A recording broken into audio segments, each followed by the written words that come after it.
Porque no levanta su voz en esta hora y dice: eres todo poderoso, eres grande y majestuoso, eres fuerte, invencible, y no hay nadie como tú.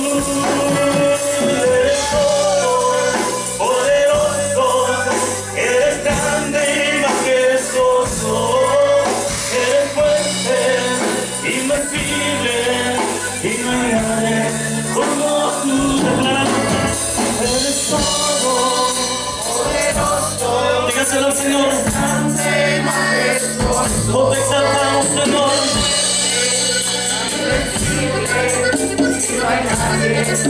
Levanta tu voz una vez más y díselo.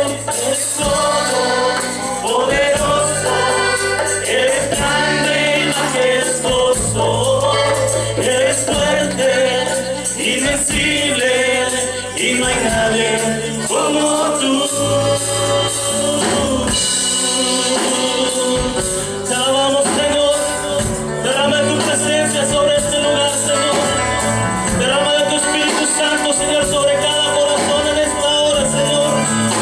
Volveremos a declarar que no hay nadie como tú, Jesús, que tú eres todopoderoso, Señor, que tú nos has hecho libres, Señor, que tú has roto todas las cadenas del pecado, Señor, que nos tenían atados, Señor Jesús, y nos has hecho libres, Señor Jesús. Oh, te adoramos, Señor, te exaltamos, Señor Jesús. Dale toda la gloria al Rey de Reyes y Señor de Señores en esta hora. Oh, te exaltamos, Señor Jesús. Estamos son libres en el Señor en esta hora. Y el Señor, tú nos has hecho libres, Señor Jesús. Cuando venimos a los pies del Señor Jesucristo, el Señor nos hace nuevas criaturas, amén. ¿Cuántas nuevas criaturas hay en este lugar? Júntanos, jóvenes. A ver, un grito de júbilo a los jóvenes. Hermanos, todos somos jóvenes. Y hermanos jóvenes todavía. Amén.